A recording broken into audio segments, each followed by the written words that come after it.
O recente desastre do OceanGate Titan chocou o mundo inteiro. Uma expedição cuja passagem custava $250 mil tinha o objetivo de alcançar as profundezas do Oceano Atlântico até o Titanic, trazendo à tona mais um mistério para as autoridades tentarem desvendar. Apenas 1 hora e 45 minutos depois de começar a descer até o fundo do mar, o submersível, que possuía 5 tripulantes, perde o contato com o navio-mãe, que manteria comunicação constante via mensagens de texto com a embarcação. No dia seguinte, a Guarda Costeira dos Estados Unidos anuncia que estaria realizando as buscas pela embarcação. 4 dias depois, ruídos são detectados no oceano que poderia ser do submarino. Haviam expectativas de que haviam poucas horas de oxigênio na embarcação. No dia seguinte, possíveis destroços do submersível são encontrados a 500 metros de distância do Titanic, e a OceanGate afirma que o pior teria acontecido. E nesse vídeo contaremos essa história que ainda não tem um final conclusivo, porém certamente já é trágico. Bem-vindo ao Acervo Secreto.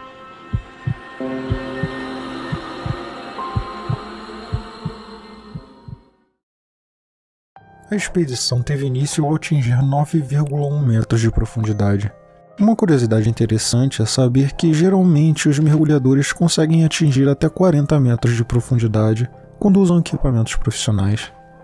Então, para esse submersível chegar até esse ponto, deveria ser uma tarefa muito simples. A descida foi feita respeitando o limite de 5 km por hora. Para entender essa região do oceano e os perigos envolvidos nesses mistérios, destacamos algumas informações interessantes para vocês. Ao chegar à marca de 100 metros, é a região onde a temperatura oceânica mais varia, porque é ainda afetada pela luz do Sol.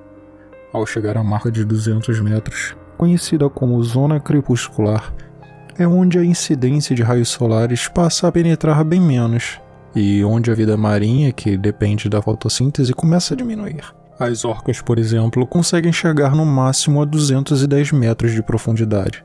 Já os tubarões brancos conseguem chegar ao máximo a 270 metros de profundidade.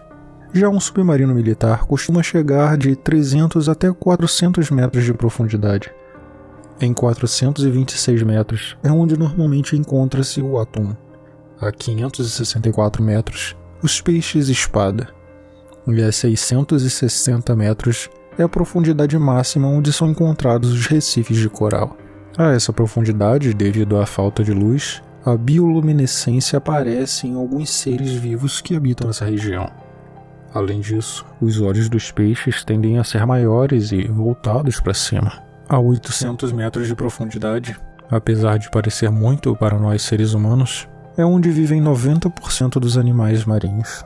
Isso segundo estudos realizados em 2016 por cientistas europeus. A até 966 metros de profundidade é onde podemos encontrar as maiores tartarugas marinhas do mundo, as tartarugas de couro. A 1000 metros de profundidade é a região conhecida como meia-noite, chamada assim pois nenhuma luz solar consegue penetrar depois daqui. A partir desse ponto, até os 4000 metros de profundidade, a temperatura é estável e raramente sai da casa dos 4 graus Celsius. A partir de 1200 metros, devido à falta de iluminação proporcionada pela luz do Sol, nessa profundidade a única luz que podemos encontrar são as bioluminescências dos próprios animais. Alguns predadores que vivem nas profundezas usam essa luminescência para atrair outros peixes. Por outro lado, a maioria das espécies por aqui são marrons ou pretas. Tudo isso para não refletir a luz e passarem desapercebidos.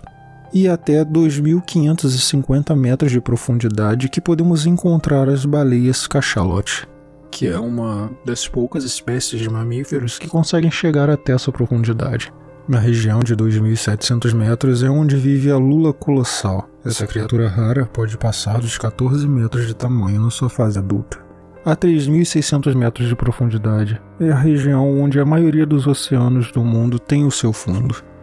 Mas o Titanic naufragou em uma que é um pouco maior, e está exatamente a 3.800 metros de profundidade. Os tripulantes. Hamish Hadding, de 58 anos, é um milionário britânico, detentor de 3 recordes do Guinness, todos relativos a aventuras nas quais tem participado. Nos últimos anos, ele fez um mergulho de 4 horas e 15 minutos nas Fossas das Marianas. Já realizou inúmeras viagens ao Polo Sul e foi uma das pessoas a ir ao espaço com a empresa Blue Origin, de Jeff Bezos. Shahzada Dawood, de 48 anos, é um dos homens mais ricos do Paquistão, e o seu filho, Sulaiman, de apenas 19 anos, também o seguiu a bordo do Titan. É vice-presidente da Dawood Hercules Corporation, um conglomerado de vários negócios pertencentes à família. Paul Henry, de 77 anos, é um ex-comandante da Marinha Francesa que é considerado o maior especialista no naufrágio do Titanic.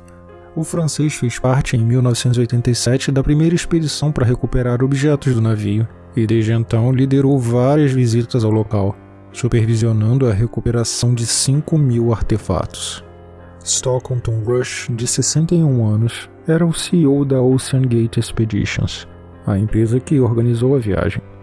Numa entrevista concedida no ano passado à CBC, o norte-americano mostrou detalhes do interior do submersível Titan e assegurou que os exploradores estariam seguros e teriam o oxigênio necessário para sobreviver durante a expedição. O Titan.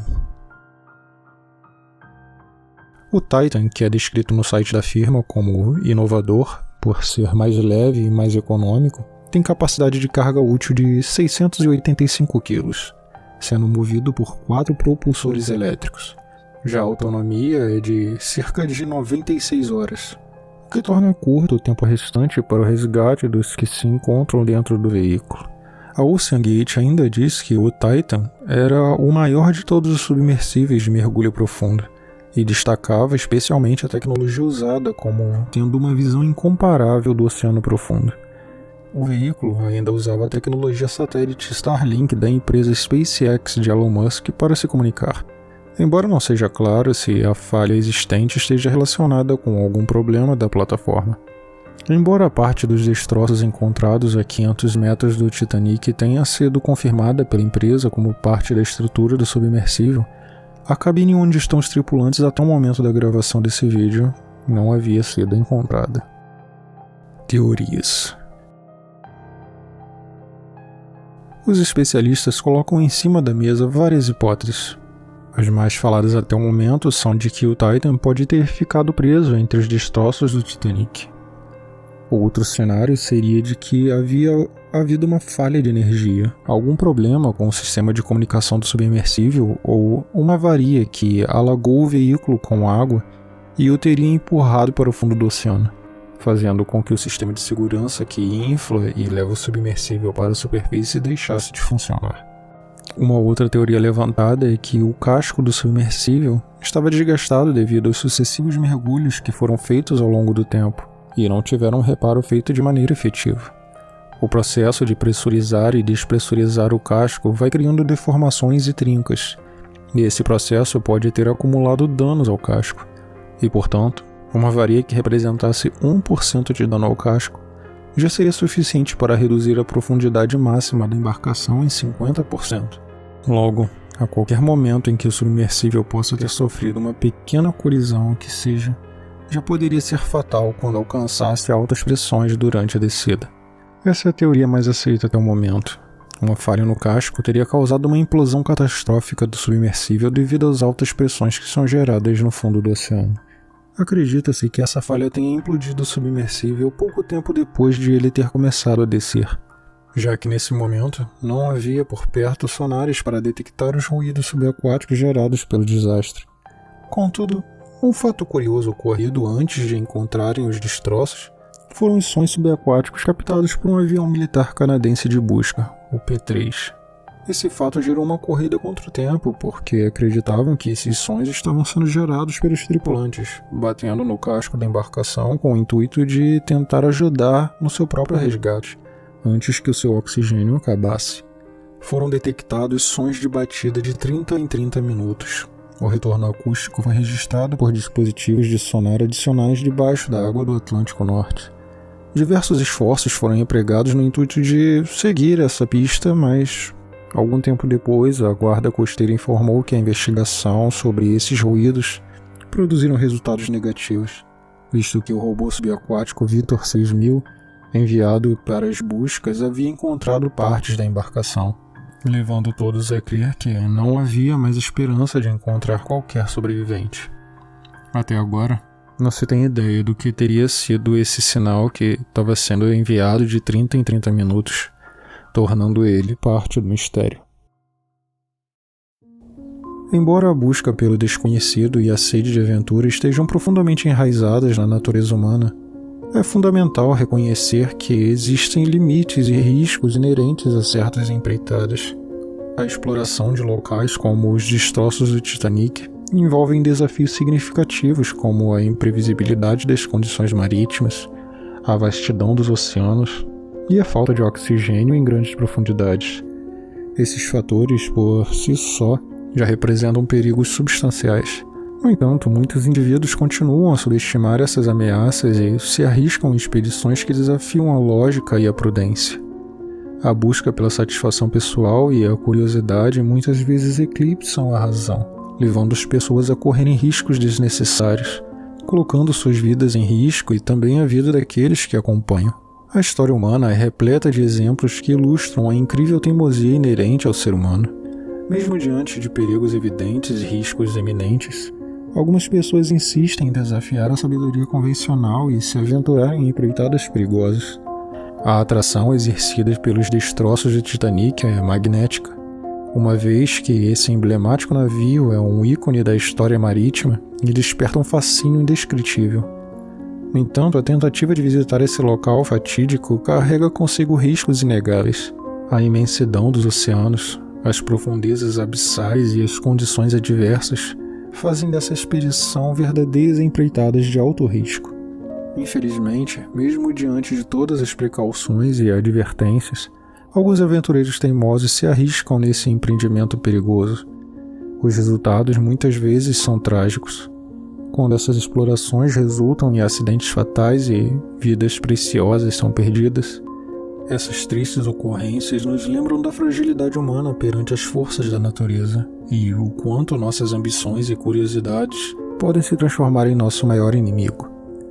É importante refletir sobre a necessidade de encontrar um equilíbrio entre a busca por conhecimento e a preservação da própria segurança. Devemos aprender com as lições do passado e reconhecer que a vida é um bem inestimável. O legado trágico deixado pelos destroços do Titanic nos lembra da importância de respeitar os limites impostos pela natureza e de priorizar a segurança em todas as nossas jornadas.